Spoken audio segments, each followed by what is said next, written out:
ये होता है कि अगर हमें एचसीएफ और एलसीएम दिया हुआ है पहले से, है ना, तो उसका उपयोग हम कहाँ कहाँ किस प्रकार से कर सकते हैं और उससे संबंधित और किस तरीके के प्रश्न आते हैं। ठीक है, तो बच्चों आप ध्यान देंगे कि यदि दो संख्याएं दी हुई है, कितनी संख्याएं दी हुई है? दो संख्याएं दी हुई है ना। जैसे आप कोई भी आसान सा एक संख्या बताइए, जैसे आप मान लीजिए 2, एक संख्या क्या है बच्चों? 2। और दूसरी संख्या दी हुई है 4। क्या दी हुई है? 4। 2 और 4। पहली संख्या 2 है और दूसरी संख्या क्या है? 4। यदि हमको इसका एलसीएम निकालना है ना, क्या निकालना है? एलसीएम। एलसीएम के लिए हमें पता है कि 2 और 4 को इस तरीके से लिख देते हैं। ठीक है, एक लाइन सीधी और एक लाइन ऐसे खींचते हैं। फिर एक ऐसा अंक चुनते हैं जिससे ये दोनों संख्याएं चली जाए, है ना, भारित हो जाए। तो वो संख्या कौन सी होगी? 2 एकम 2 दूनी 4, है ना। एलसीएम निकालने के लिए सबसे इधर वाली संख्या और सबसे नीचे वाली संख्या कैसे लिखते थे बच्चों? गुणा के रूप में। कैसे लिखते हैं? गुणा के रूप में। ठीक है, 2 लिखेंगे 2 गुणे 1 गुणे 2 बराबर 2 में 1 का गुणा करेंगे 2 और इस 2 में 2 का गुणा करेंगे क्या? 4। तो बच्चों एलसीएम क्या आ गया इसका? 4। ठीक है, हमें ये दो संख्याएं दी हुई थी, है ना।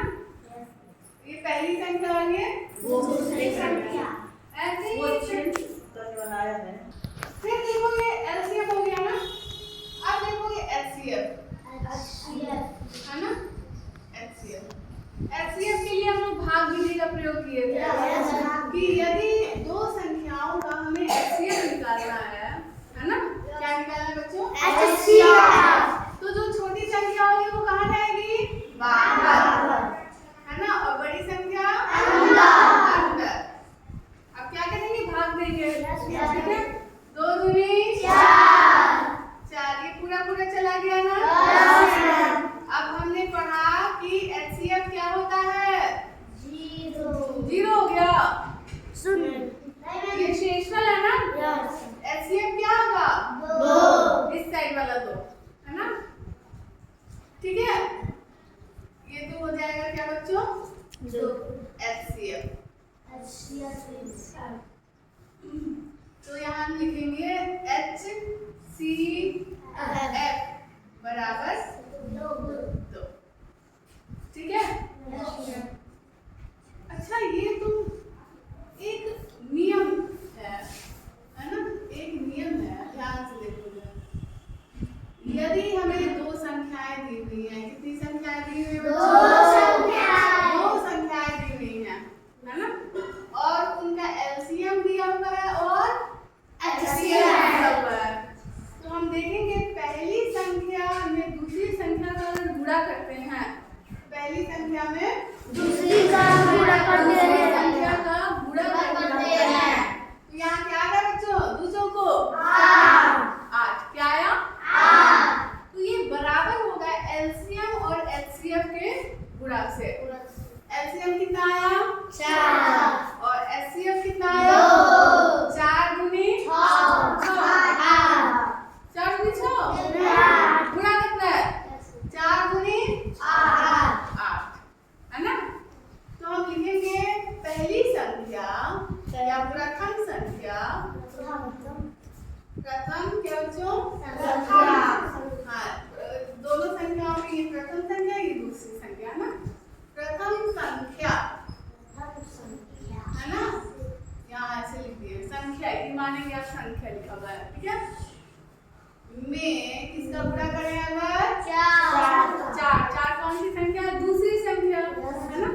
प्रथम संख्या में अगर दूसरी संख्या का गुणा करते हैं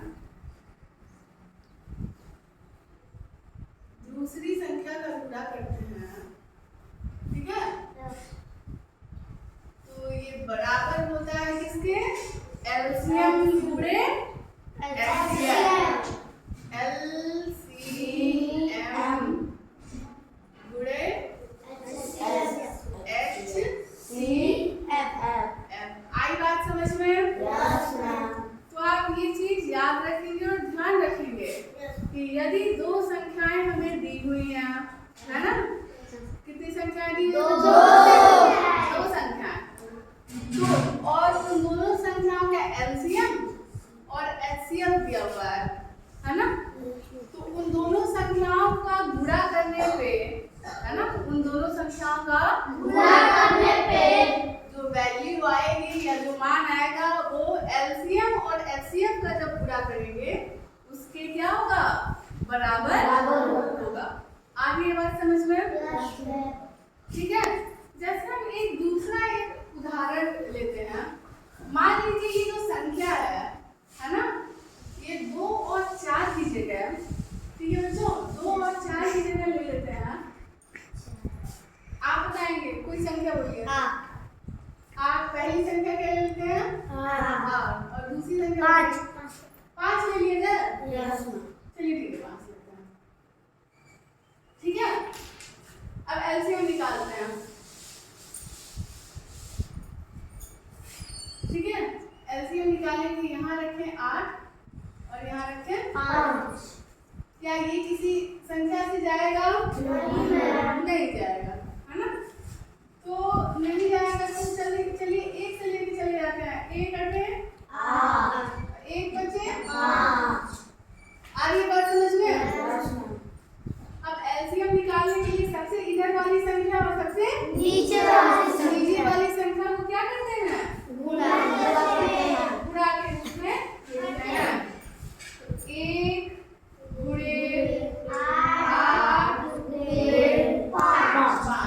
आप समझ पा रहे हैं? 8 और 5 को आगे हम क्यों नहीं लिख रहे हैं नीचे?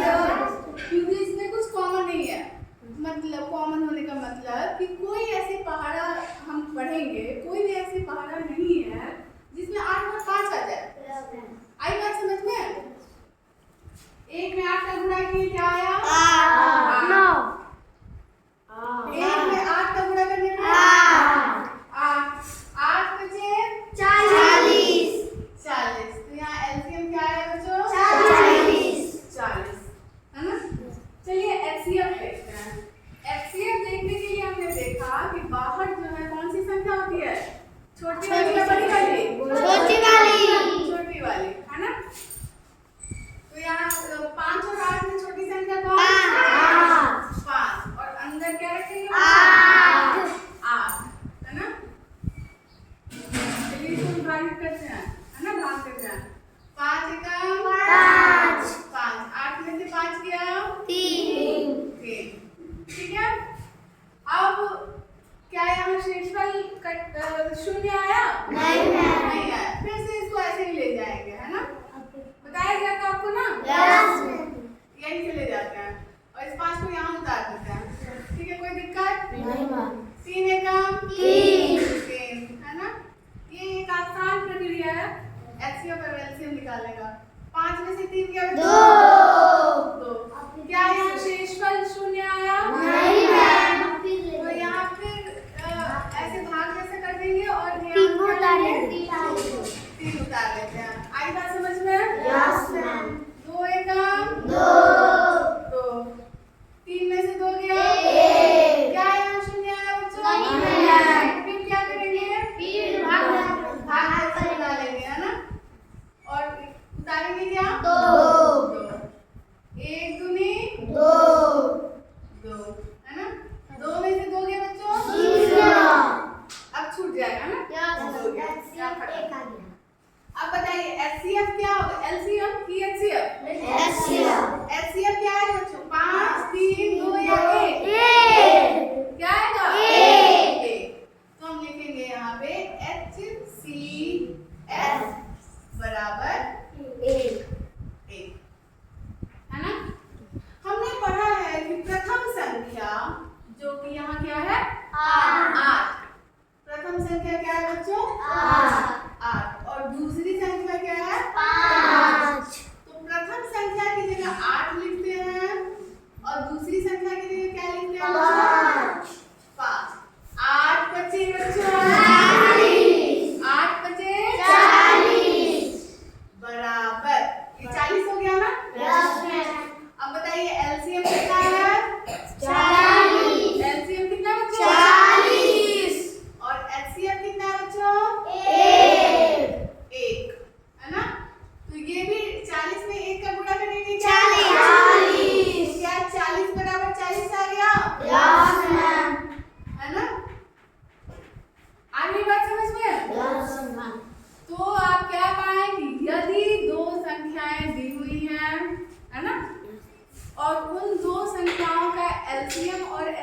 दिया हुआ है, ठीक है।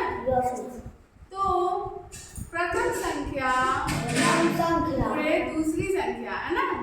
प्रथम संख्या में जब आप दूसरी संख्या का गुणा करेंगे तो बराबर होगा HCF गुणे LCM या LCM गुणे